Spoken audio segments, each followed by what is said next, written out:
Voilà. Alors, on est dans la série Le défi de vivre ensemble dans l'Église et nous avons choisi de mettre un accent sur l'équipement, se donner des outils pour traverser les conflits dans une Église. Ça, c'est le propre des conflits, des Églises. On a des situations difficiles et donc il y a plusieurs types de conflits. Aujourd'hui, ce que nous allons faire, c'est que nous allons visiter les divisions dans l'Église. Les divisions dans l'Église. À quoi ça ressemble, les divisions dans l'Église? Et euh, malheureusement, on est obligé de constater, d'observer que c'est très fréquent, les divisions dans l'Église. Il y a plusieurs types de divisions. Des fois, la personne, elle s'en va, elle quitte l'Église. C'est une seule personne qui quitte l'Église. Ça fait partie d'une division quand même parce que elle sait pas, elle n'est pas trouvé une manière de fonctionner avec le groupe. Ça peut être quelques personnes, mais ça peut être aussi souvent dans le conseil lui-même de l'Église. Les divisions les plus sévères, c'est quand le conseil de l'Église lui-même est divisé. Alors, tout à coup, il y a un groupe qui prend pour un groupe et un groupe qui prend pour l'autre. Ils sont polarisés, les gens sont polarisés. Et là, il arrive une division sévère dans l'Église. Alors, ça, c'est très sérieux. Et c'est tellement contraire à la pensée de Jésus, n'est-ce pas, qui nous dit, à ceci, on reconnaîtra que vous êtes mes disciples parce que vous avez de l'amour les uns des autres. Alors, on peut s'imaginer comment est-ce qu'on s'est éloigné vraiment de, de, de la pensée de Jésus quand on arrive à une place où on se divise. Et ce que j'aimerais faire avec vous autres aujourd'hui, c'est d'identifier quelques éléments qui sont des lumières jaunes sur notre tableau de bord pour nous apprendre à identifier quand il y a un conflit en cours, qu'est-ce qui arrive, quels sont les enjeux du conflit en cours. Alors, mais pour commencer, d'abord, on va lire le texte, si vous le permettez. On est dans 1 Corinthiens chapitre 1, versets 10 à 17. Je vous exhorte, frères, par le nom de notre Seigneur Jésus-Christ, à tenir tous un même langage et à ne point avoir de division parmi vous, mais à être parfaitement unis dans un même esprit et dans un même sentiment. Car, mes frères, j'ai appris à votre sujet par les gens de Chloé qu'il y a des disputes au milieu de vous. Je veux dire que chacun de vous parle ainsi. Moi, je suis de Paul, et moi d'Apollos, et moi de Céphas, et moi de Christ. Christ est-il divisé? Paul a-t-il été crucifié pour vous, ou est-ce au nom de Paul que vous avez été baptisés? Je rends grâce à Dieu de ce que je n'ai baptisé d'aucun de vous, excepté Crispus et Gaius, afin que personne ne dise que vous avez été baptisés en mon nom. J'ai encore baptisé la famille de Stéphanas. Du reste, je ne sache pas que j'ai baptisé quelque autre personne. Ce n'est pas pour baptiser que Christ m'a envoyé, c'est pour annoncer l'Évangile, et cela sans la sagesse du langage, afin que la croix de Christ ne soit pas rendue vaine. Donc, il y a un premier indicateur qui peut nous aider à identifier un conflit qui est en cours. Est-ce que ce que nous sommes en train de faire, ça produit des fruits de l'esprit ou est-ce que ça produit des fruits de la chair? Euh, les fruits de l'esprit, les fruits de la chair, on peut les identifier. Voyez-vous, il y a des disputes au milieu de vous. Il y a des disputes au milieu de vous. Ça ne ressemble pas à un fruit de l'esprit, n'est-ce pas? Ça ne ressemble pas à un fruit de l'esprit. Euh, la Bible elle nous montre un certain nombre de différences. Les fruits de l'esprit, les œuvres de la chair, l'impudicité, l'impureté, la dissolution, l'idolâtrie, la magie, les inimitiés, les querelles, les jalousies, les animosités, les disputes, les divisions, les sectes, l'envie, l'ivrognerie, les excès de table et les choses semblables. Il y en a toutes sortes de fruits de l'esprit. Et si je suis en train de regarder et d'observer ça dans ma vie, je suis dans un fruit de la chair qui doit être traité par le Seigneur. Si c'est un fruit de l'esprit, il va y avoir la joie, l'amour, la paix, la patience, la bonté, la bénignité, la fidélité, la douceur, la tempérance. Donc, est-ce qu'il y a un fruit de l'esprit qui est en cours? Ce qui est en train de se passer dans l'Église de Corinthe, Il y en a qui disaient, moi je suis de Paul, moi je suis d'Apollos, moi je suis de Céphas. Qu'est-ce qui est en... Pourquoi ils disent ça? Pourquoi ils se vantent d'être pour un ou pour l'autre? Mais un des problèmes qu'on peut observer, c'est qu'ils avaient de l'affection pour leur père spirituel. On est en train d'essayer de chercher pourquoi il y avait des divisions. On essaie, par rapport à la réponse de Paul, on a une idée à peu près de la division, la raison de la division ou des divisions, mais une des raisons possibles pour la division ici, c'est qu'il y a une affection pour leur père spirituel. Ils disent, ils disent moi, je suis moi je suis de Paul, je suis d'Apollos. Qu'est-ce qu'il dit ici? Je n'ai baptisé aucun de vous. Pourquoi il parle du baptême ici? C'est parce que à l'époque du Nouveau Testament, euh, quand on baptisait les gens, quand une personne venait au Seigneur, on les baptisait immédiatement. Autrement dit, aujourd'hui, on se parle comme croyant, on pose la question, quand est-ce que tu as accepté le Seigneur? On veut avoir une date. Quand est-ce que tu as accepté le Seigneur? On parle pas du baptême parce que le baptême peut venir plusieurs mois, plusieurs semaines après que j'ai accepté le Seigneur. Mais à cette époque-là, quand les gens acceptaient le Seigneur, ils étaient baptisés immédiatement. Donc, on leur posait la question, quand est-ce que tu as été baptisé? Ça voulait dire en même temps à quel moment tu as accepté le Seigneur. Mais aussi, quand je parlais du baptême, évidemment, ça me donnait l'information qui m'a conduit au Seigneur. Donc, est-ce que c'est Paul, est-ce que c'est Apollos, est-ce que c'est Phas? Euh, on était orgueilleux ou fiers d'avoir voici mon père spirituel, c'est Paul. Mon père spirituel, c'est Pierre. Voilà. C'est Phas, ça se trouve être Pierre. Euh, donc, une des premières affections qu'ils avaient, c'était envers leur père spirituel. C'est bien d'avoir de l'affection pour son père spirituel, mais de croire qu'un est meilleur que l'autre, alors là, il dit, non, non, non, c'est pas pour... Je rends grâce que je n'ai baptisé aucun de vous, là, je suis content de ne pas avoir baptisé. Et il dit, ce n'est pas pour baptiser que Christ m'a envoyé.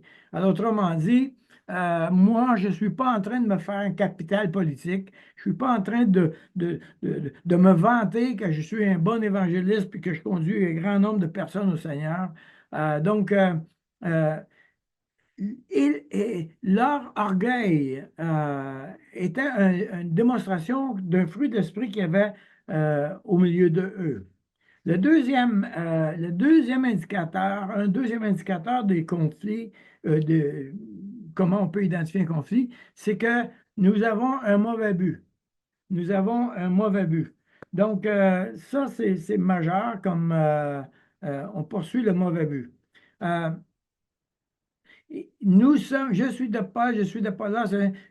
Est-ce que c'est au nom de Paul que vous avez été baptisé? Ça, c'est notre premier indicateur. Mais le deuxième indicateur, c'était que ils étaient fiers, et puis c'est là encore une fois qu'on peut se poser la question, parce qu'on ne connaît pas exactement la raison, mais pourquoi est-ce qu'ils disent de Paul? Est-ce que c'est à cause du baptême ou à cause d'une autre raison? C'est est-ce que Paul parle mieux qu'Apollos? Est-ce que Céphas parle mieux que Paul? Euh, il faut comprendre quelque chose qui est majeur et la raison pourquoi on le sait, c'est à cause de la réponse de Paul. Euh, il faut comprendre le phénomène des sophistes. C'est un mot un peu spécial, là. Le phénomène des sophistes. De quoi on parle quand on parle des sophistes? Bon, on s'entend qu'avec Paul, au temps de Paul, au temps du Nouveau Testament, il n'y a pas de télévision, il n'y a pas de radio, il n'y a pas de ligne ouverte, il y a pas de cinéma, il n'y a rien. Qu'est-ce que les gens font? Ils parlent, ils parlent, ils parlent entre eux autres. Donc, tout à coup, il s'est développé à travers le temps des sophistes, c'est-à-dire des gens qui, il faisait que c'était presque un spectacle. Et il donnait des conférences et c'était pas important s'il avait raison ou pas. Est-ce qu'il donne un bon show? Est-ce qu'il donne, quand il parle, là, est-ce que, wow, on aime ça l'écouter? Et on a cet exemple-là dans les Actes des Apôtres. Paul arrive à l'Aréopage dans Acte 17, OK, à Athènes. Et qu'est-ce qu'ils font? Les gens disent, viens nous parler. Et ils amènent Paul sur le strade de l'Aréopage parce qu'il y a des gens qui arrivent il y a d'un peu partout. Puis là, bon, nous autres, notre sport, c'est d'écouter du monde. Alors, et quelquefois même, il engageait des sophistes pour leur enseigner comment parler. Et donc, ils avaient la parole, une belle parole, on va dire ça de même. Et là, et là, Paul, c'est la raison pourquoi on peut savoir qu'il y avait cet élément-là, parce que dans 1 Corinthiens 2, il dit, pour moi, frère, lorsque je suis allé chez vous, ce n'est pas avec une supériorité de langage ou de sagesse que je suis allé vous annoncer le témoignage de Dieu. Autrement dit, euh, on avait une tendance, ben, parce que c'était la mode du temps, on avait une tendance à comparer les orateurs puis de choisir lequel qui faisait notre affaire.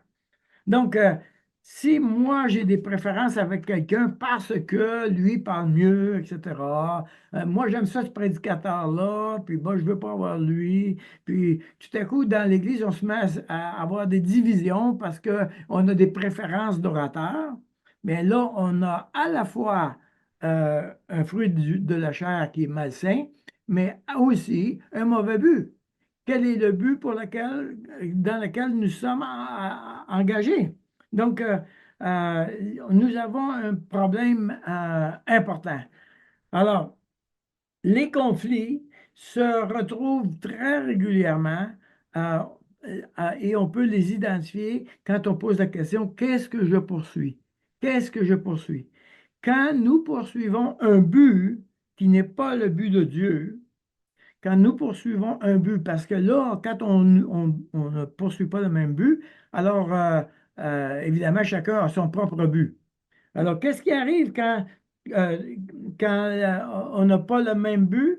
Bien, il y a tout à coup, il y a quelqu'un qui m'empêche d'obtenir mon but, et là, je me mets en colère. Et si je me mets en colère, si je commence à avoir des problèmes avec l'autre, parce qu'il m'empêche d'atteindre mon but, bien, ça produit un fruit de la chair parce que mon but est empêché d'être accompli. Paul va dire au début, je vous exhorte, frères, par le nom de notre Seigneur Jésus, Christ, à tenir tous un même langage, à ce point à ne pas avoir de division parmi vous, mais à être parfaitement unis dans un même esprit et un même sentiment. Alors, évidemment, la question, c'est, wow, comment est-ce qu'on fait pour avoir le même langage, le même esprit, puis le même sentiment? Comment on fait ça? Est-ce que moi, je suis capable d'entrer dans la tête de l'autre pour qu'il pense pareil comme moi? Est-ce que je suis capable d'entrer dans le cœur de l'autre pour avoir le même sentiment? C'est pas possible. On est, ça, et nous avons l'ordre d'avoir le même langage, nous avons l'ordre d'avoir le même esprit, le même sentiment, mais le problème, c'est comment on peut faire ça? Et évidemment, la réponse, ça va être d'avoir le même but, d'avoir le même but. Alors, regardez qu'est-ce que Paul dit. Il dit, euh, il dit ce n'est pas pour baptiser que Christ m'a envoyé, c'est pour annoncer l'Évangile, et cela sans la sagesse du langage, afin que la croix de Christ ne soit pas rendue vaine. Il dit, moi j'ai un but, annoncer l'Évangile. C'est ça mon but. Mon but, c'est d'annoncer l'Évangile. Donc, imaginez que nous avons tous le même but ensemble, d'établir le royaume de Dieu, d'annoncer l'Évangile. Imaginez ça. Paul, Paul, euh, Paul a dans sa tête, vous savez, ce qu'il a dans sa tête, c'est l'annonce de l'Évangile à partir de l'Ancien Testament. Euh, Quand Isaïe a annoncé que le Messie viendrait, qu'il viendrait établir le royaume, il raconte, il dit au verset 40, au chapitre 40, monte sur une haute montagne, Sion, pour publier la bonne nouvelle, élève avec force ta voix, Jérusalem, pour publier la bonne nouvelle, élève ta voix, ne crains point, dis aux villes de Juda, voici votre Dieu. Et le fameux verset dans le chapitre 52, qu'ils sont beaux sur les montagnes, les pieds de celui qui apporte de bonnes nouvelles, qui publie la paix, de celui qui apporte de bonnes nouvelles, qui publie le salut, de celui qui dit à Sion, ton Dieu règne. Euh, Pourquoi il parle que les pieds qui sont beaux sur les montagnes, les pieds? Pourquoi il dit que les pieds sont beaux? Bien, parce que, évidemment, il n'y a pas de courriel, il n'y a pas de Facebook, il n'y a pas de Messenger. Qu'est-ce qu'ils font? Alors, s'il y a une bonne nouvelle, il appointe un messager. Ce messager-là part, puis il va dans l'autre ville pour annoncer la bonne nouvelle.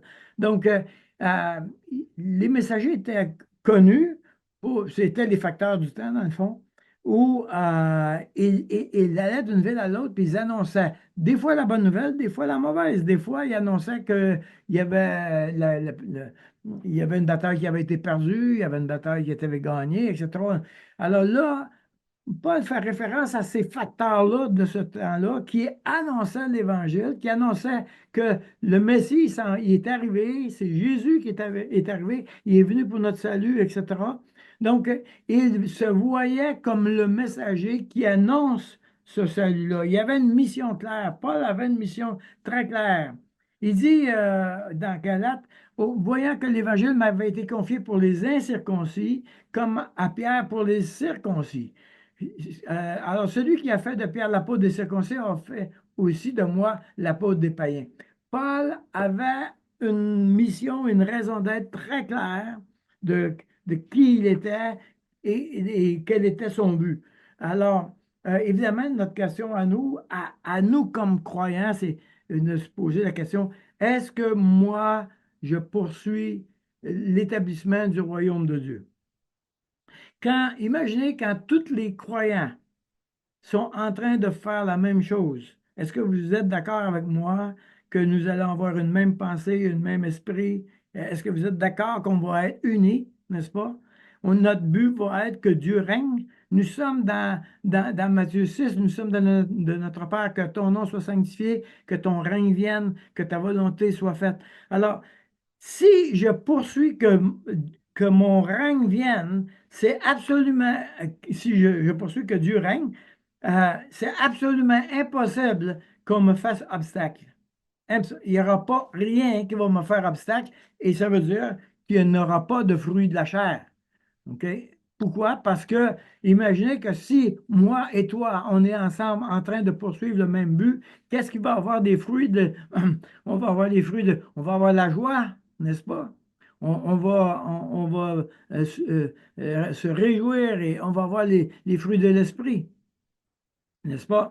Donc, euh, quand il y a un conflit, donc, alors évidemment, il faut revenir à ça. Quand il y a un conflit, il faut se poser la question, est-ce que c'est un fruit de la chair ou est-ce qu'un fruit de l'esprit? Si dans ma vie, j'ai un fruit de la chair, eh bien, j'ai déjà un problème à résoudre pour ma vie personnelle.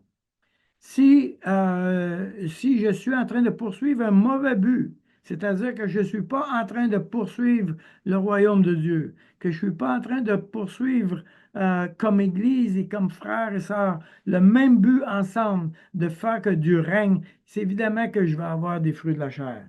C'est évident. Donc, nous sommes invités à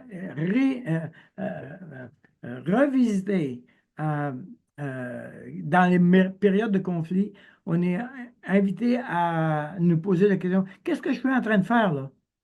À quoi je suis occupé? À avoir raison ou non? À établir le royaume de Dieu ou non? Euh, Si je veux établir le royaume de Dieu et que l'autre veut établir le royaume de Dieu, mais qu'on est encore en train de se chicaner, ben on a encore un fruit de la chair qui est en route. Donc, il faut le traiter. Alors, ces deux éléments, ces éléments-là que je viens de vous parler, là, ça, c'est majeur et je les retrouve dans tous les conflits d'Église. Absolument tous les conflits d'Église, c'est les mêmes. et c'est pour les mêmes raisons.